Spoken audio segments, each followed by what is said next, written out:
Aaron Torres joining us here on Halftime. Fox Sports Radio, Aaron Torres Sports Podcast, and Aaron Torres Media. AT, happy Friday the 13th. Does Friday the 13th freak you out at all, or is this just something you don't even wake up in the morning worried about? I wouldn't say, on the scale of things I'm worried about. We got global warming, we got food hunger. Friday the 13th isn't at the top of the list, but, if I see any black cats while we're talking, I may have to reconsider, or, I don't know, like if a snake falls on my head or something. But, no, I'm not too worried. I'm just happy to be with my boys on Friday. How you guys doing? Who we got this week? Vandy, right? We got Vandy this week, Phil? That's right. Got Vanderbilt this weekend. 6 games That's who left should in the be regular scared on this Friday the 13th. Oh, sorry. Continue. I think they should be. That's right. Who's UConn got this? They got Xavier this weekend, man. Your UConn Huskies are making a push, but they lost on a Tuesday to Northeastern, and it's all. So this is a conversation we were having in the last segment. For teams in the SEC, it usually isn't all about RPI. Right now for UConn, man, it is about the RPI because their RPI ranking is number 39, but they're second in the nation with 40 wins. So I just wonder sometimes how much the committee is going to be looking into that. Yeah, Phil, I'll be honest, as a guy who I've actually, been following much more closely this year. Part of it is UConn. Part of it is I know the Tennessee story is very polarizing in the SEC. But, I'll be honest, is I didn't realize how big of a factor RPI was. I was naive enough to think, could UConn host a regional, which I thought I thought was in play. I know that last year UConn played in the Notre Dame regional, so I figured, hey, northern schools host regionals all the time, and I know Notre Dame's in the ACC, and they have some pretty good programs. But I thought, hey, whatever. And then the last time I looked at a bracketology, we were a 3 seed in the Knoxville region. I said, don't send us to Knoxville. That's not fair. 40 wins, as you said. So, yeah, I guess it's a much bigger factor than I anticipated. So, Phil, if we do what we're supposed to do, what are we realistically looking at? Could we be a 2 seed? We hosting a regional is, completely out of the question, right? It seems like it, but let's say you win your next 7 games, win the Big East tournament. I don't know. You got the stadium for it. A number of you got 40 wins. If they win another 7 games, man, I think it'd be tough to have a team that won 47 games going on the road. I'm not a committee member, but I don't know. It's just you got to look past those metrics sometimes. I agree. And I brought this up in the context of college basketball conversation too, because so look at it this way, AT. Texas A&M's baseball team, their head coach, Jim Schlossnagle, admitted, now they've canceled a midweek game next week against Incarnate Word, and Schlossnagle admitted it's because of the RPI, because UIW's RPI is bad. So I looked at A&M's basketball schedule, because everybody was up in arms when A&M was left out of the tournament. And they could have nobody's going to do that in college basketball, but look at some of the teams they played before getting into the SEC. Dallas Christian, Central Arkansas. These were net ranking killing games. Could you imagine if a college basketball team canceled a non-conference game because they said this team doesn't belong on the floor with us because they're going to kill our net ranking? Well, and that was when you said that. I didn't even know that was something that could be done. Credit Schloss for having the honesty to say that. But that is shocking. That is shocking, right? It goes against literally the competitive spirit of sports, and it is funny, being a guy that is a real college basketball guy, not a fake college baseball guy like I claim to be, this is something that, it's something that I'm always very vocal about come March when it comes to basketball is I understand we have to have the net ranking as kind of some kind of metric to kind of place teams, but it's when you're talking about these teams that are in basketball now, I'm talking about, 30-4, 32-3, and I don't know if we can put them in the NCAA tournament over a 19-12 Big 12 team or a 19-13 SEC team. It's at some point we have to give credit to teams for actually just stepping on the court, stepping on the field, and winning games.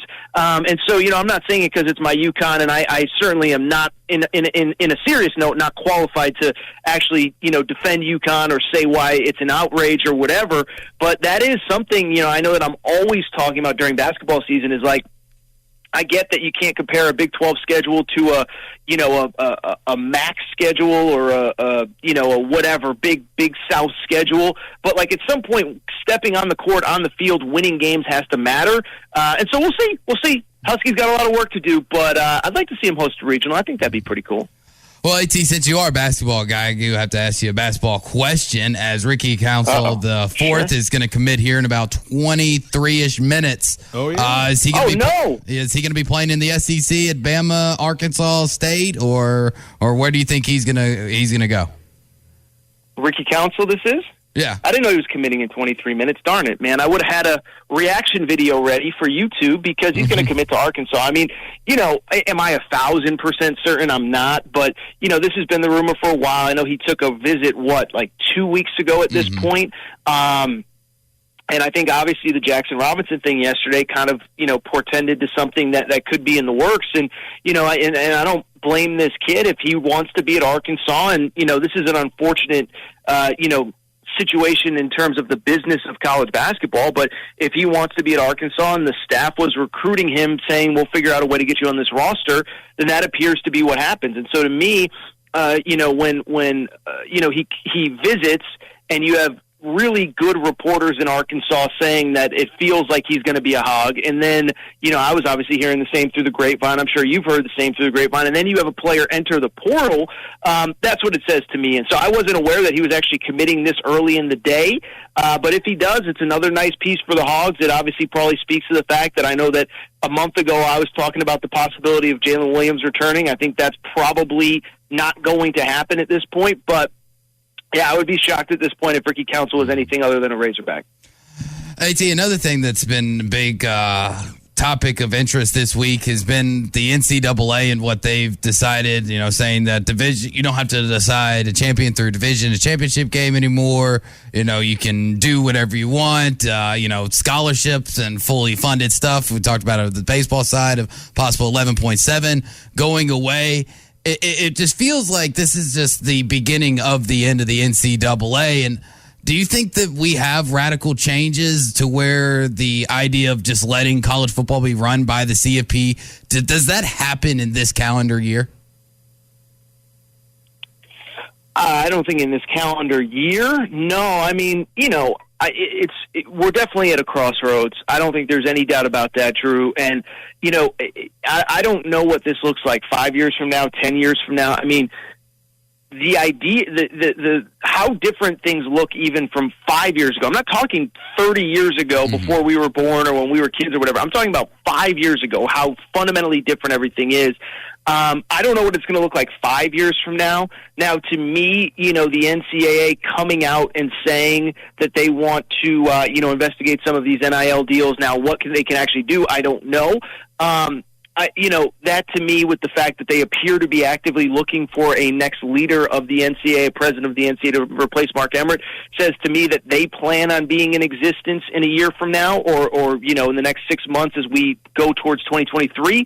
What I do think it does speak to, though, is I think the NCAA realizes, there are certain things we can monitor, there's certain things we can't monitor, and there's certain things that, we shouldn't monitor. Like, if Alabama wants to have 37 assistant coaches and 45 analysts, let Alabama have, there's only one team that's going to win a national championship. And is it a little bit unfair for some of the other schools? Yeah, but, is that something that we really need to throw our arms up about? I don't know. Obviously, the scholarship stuff, getting to 85, however you do it, whether it's 25 in a class, 35 in a class, whatever, I don't have a problem with that either.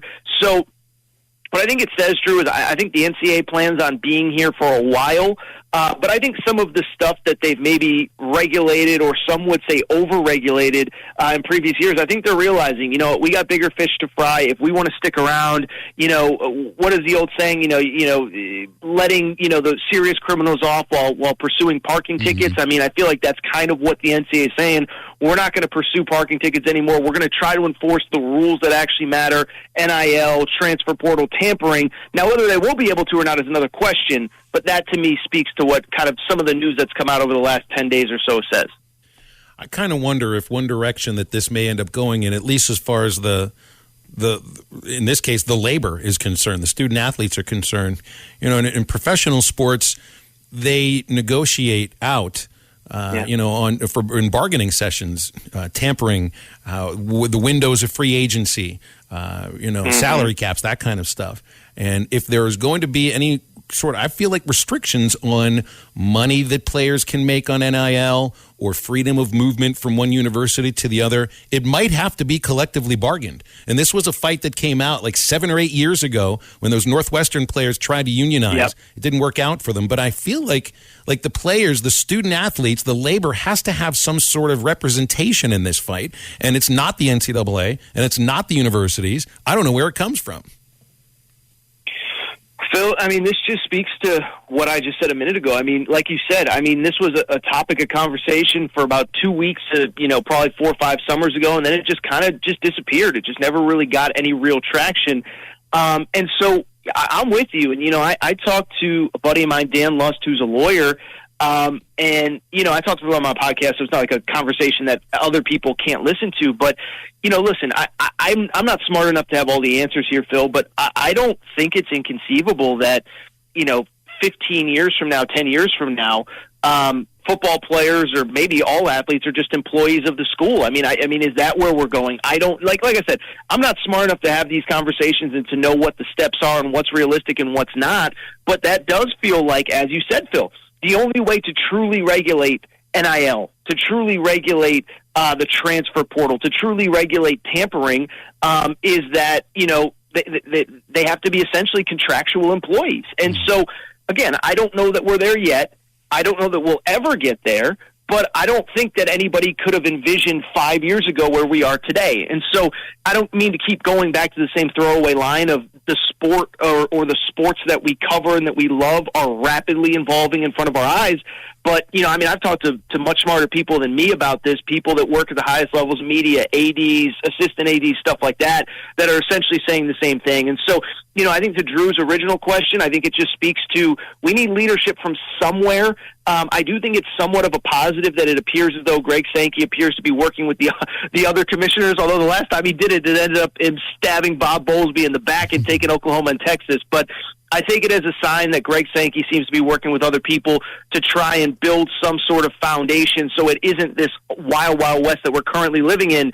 But I don't think it's easy to say in 5 years college football will look like this, in 10 years college sports will look like that. I just think that's the world that we live in right now. I really do. Mm-hmm. Yeah, it's kind of just I have a feeling that there is a plan, that the people in charge, have an idea of direction that they want to go. It's just trying to figure what exactly that plan is. AT lawyers, man, They have a plan, but when the lawyers get involved, it's a totally different deal, Drew. So I didn't mean to cut you off. Oh, no worries. I just wanted to get your thoughts on the ACC's scheduling 3-5-5 scheme that they're going to use going forward. Do you like it, and do you think it should be adapted by other leagues in college football?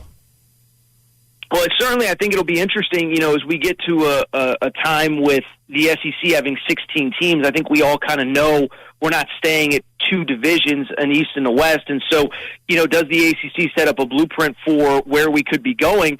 I think what is also interesting is, the idea of, eliminating divisions in terms of conference championships. So, you just think about this year. Michigan has the best season in school history. It's not school history, but, probably the last 20 years. They beat Ohio State. We have this incredible moment in Ann Arbor where people rush the field. It's snowing. People are crying, whatever. I don't think it's inconceivable that a year from now, 5 years from now, whatever, they have to turn around and play Ohio State a week later for the Big Ten championship game if we eliminate divisions. So I think it's going to be really interesting. I think it's really going to be interesting, Drew. How do all of these conferences handle regular season scheduling? How do they determine a conference champion? Now, if we get to a 12-team playoff or an expanded playoff, that's not going to be as big of a deal. But imagine being a Michigan fan having the best season in school history and having to go and beat Ohio State again. Imagine some team in the ACC beating Clemson in the regular season and then having to beat them again a few weeks later. Heck, there's been scenarios in the SEC that are like that where, an Auburn maybe, there's been a few years, as a matter of fact, where Auburn beat Alabama to win the SEC West, where they could conceivably have to play them again a week later. So, this is just a conversation that's obviously taking on a very obvious tone, is that things are changing, some for the better, some for the worse, some at a conference level, some at a national level. But it's been a wild few weeks in terms of what the future of all this could look like. And obviously, as you said, Drew, the ACC seems to be the one that's most aggressively pursuing this stuff. But I think it's going to be fascinating for the three of us to watch, as far as our conversations are concerned, what it means for the SEC. And do we have 14 pods? Do we have 2 regular opponents, whatever? It's going to be an interesting summer. It feels like every summer there can't be more stuff to talk about, and then stuff always pops up, and that's certainly happening right now in college football and college sports in general. AT, we'll leave it there. Appreciate you, man. Have a good weekend, and we'll look forward to talking about the UConn Huskies beating Xavier 3 in a row next Friday. I'm going to tear up the RPI when I come on next time. I'm going to do some homework. That's all right, guys. See you. Right. Thank you. Partners at BetOnline continue to be the #1 source for all your betting needs and sports info. Find all the latest sports developments, including updated odds on the NBA playoffs, fights, and even next season's futures. And don't forget that the MLB is back as well. Who are you picking to win the World Series? BetOnline is your continued source for all your sports wagering needs, including live betting and your favorite Vegas casino and poker games. It's super easy to get started, so head to the website today or use your mobile device to join and use our promo code BELIEVE, that's BLEAV, to receive your 50% welcome bonus on your first deposit. Bet online, where the game starts.